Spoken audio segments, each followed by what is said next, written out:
Hey guys, trending day नहीं है, SL पे एसएल हिट हो रहे हैं, प्रॉफिट जैसे बुक करने से पहले ही आपकी कैंडल रिवर्स हो रही है, तो हो सकता है कि हम साइडवेज मार्केट में हो।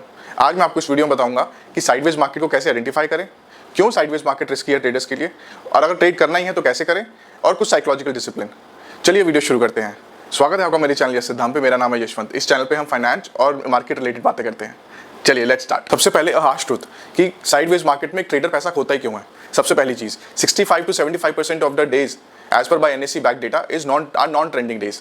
दूसरा, रिटेल ट्रेडर्स का जो सेटअप होता है वो ट्रेंडिंग डेज का सेटअप होता है। They try to implement it in non trending days, जिससे कि प्रॉब्लम हो सकती है। विप्स और लॉसेस बहुत होते हैं। विप्स और लॉसेस कौन से होते हैं कि मार्केट थोड़ी सी ऊपर गई, आपने ट्रेड लिया, मार्केट फिर रिवर्स हो गई, आपका ऐसे लग गया, तो इससे आपके स्टॉप लॉसेस बहुत बढ़ जाते हैं। फोर्थ, इंस्टीट्यूशंस इस टाइम पे ट्रेड्स बहुत कम लेते हैं, उनकी एक्टिविटीज बहुत कम होती है क्योंकि वो कन्विक्शन उतना ज्यादा नहीं होता उन लोगों को। फिफ्थ, जो सबसे ज्यादा इंपॉर्टेंट है, रिटेल ट्रेडर सोचता है कि आज मैंने कुछ नहीं करा तो कुछ तो करना है। वो कुछ तो करने में वो ट्रेड ले लेते हैं और ओवर ट्रेडिंग भी करते हैं और लॉसेस भी लेते हैं। साइडवेज मार्केट को पहचाने कैसे? देखिए, अगर कहीं पर भी मार्केट में नो न्यू हायर हाइज या नो न्यू लोअर लोज हो रहे हैं तो समझ जाइए कि मार्केट साइडवेज जाने वाली है, क्योंकि अब प्राइस एक रेंज में ही घूमेगा। दूसरा, अगर कैंडल्स बन रही हैं लेकिन कैंडल्स के विक्स बहुत ज्यादा स्ट्रॉन्ग है, इररिस्पेक्टिव वो बाइंग है या सेलिंग है, रेड है या ग्रीन है, डजंट मैटर, लेकिन अगर बहुत लंबे विक्स हैं, बड़े विक्स हैं, तो वो इनडिसाइसिवनेस दिखाता है बायर्स और सेलर्स की। तीसरा, लोअर वॉल्यूम एक्टिविटी। इस दौरान FYIs हो गए, DIIs हो गए, ये थोड़ा रिफ्रेम करते हैं कुछ बड़ी एक्टिविटी करने से, तो इससे भी आपको आइडिया लग सकता है कि अगर वॉल्यूम में ज़्यादा एक्टिविटी नहीं है तो शायद मार्केट साइडवेज हो सकती है। एक इंडिकेटर है, ADX इंडिकेटर कहते हैं उसको, अगर वो लेस देन 20 है तो वो भी कहीं ना कहीं ये शो करता है कि हमारा अभी ट्रेंड में इतना स्ट्रेंथ नहीं है।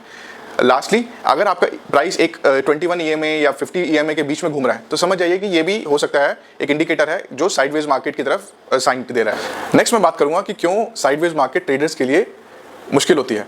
सबसे पहला, फॉल्स ब्रेकआउट। इस दौरान सबसे ज्यादा फॉल्स ब्रेकआउट्स लगते हैं। क्यों लगते हैं फॉल्स ब्रेकआउट? क्योंकि वॉल्यूम सपोर्ट नहीं कर रहा होता। वॉल्यूम क्यों नहीं सपोर्ट कर रहा होता? क्योंकि बड़े बड़े इंस्टीट्यूशंस, FYIs, DIIs थोड़े कॉशियस होते हैं क्योंकि पहले से मार्केट साइडवेज है, इसलिए।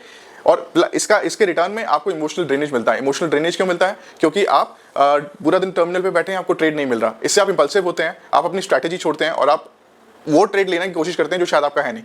इसलिए ये जो टाइम होता है ये ट्रेडर्स के लिए बहुत ज्यादा रिस्की होता है। नेक्स्ट हम बात करेंगे कि कैसे हम साइडवेज मार्केट में सर्वाइव करें या फिर प्रॉफिट लेके जाएं।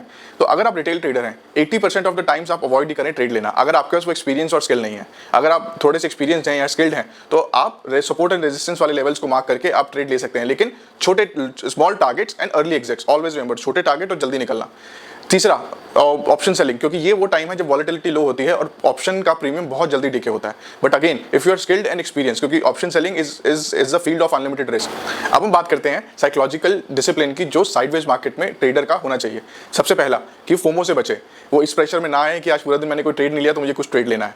दूसरा, एक प्री एग्जिट रूल पहले से बना के चले कि अगर आपके 2 एसएल लग गए तो आप टर्मिनल को ऑफ कर देंगे आज के लिए। आप ये जो साइडवेज मार्केट होती है ये एज ए ट्रेडर आपको प्रॉफिट के लिए नहीं, कैपिटल प्रिजर्वेशन के लिए होती है। कैपिटल बचा के रखेंगे तभी आगे ट्रेड कर पाएंगे। इन दी एंड मैं रिकैप करना चाहूंगा कि हमने क्या क्या सीखा आज। सबसे पहला कि क्यों ट्रेडर साइडवेज मार्केट में पैसा लूज करते हैं, कैसे आज साइडवेज मार्केट को पहचाने, क्यों रिस्की है साइडवेज मार्केट, उसका साइकोलॉजिकल डिसिप्लिन क्या होना चाहिए ट्रेडर का। एंड में टू कंक्लूड द वीडियो मैं सिर्फ ये कहना चाहूंगा कि अगर एक प्रो ट्रेडर को पता होता है कि कब ट्रेड नहीं लेना, और साइडवेज मार्केट हमारा पेशेंस टेस्ट करता है, इसलिए साइडवेज मार्केट से ना डरें। साइडवेज मार्केट में ट्रेड करने के लिए स्किल एक्वायर करें, एक्सपीरियंस एक्वायर करें, सीखें और फिर ट्रेड करें। Thank you.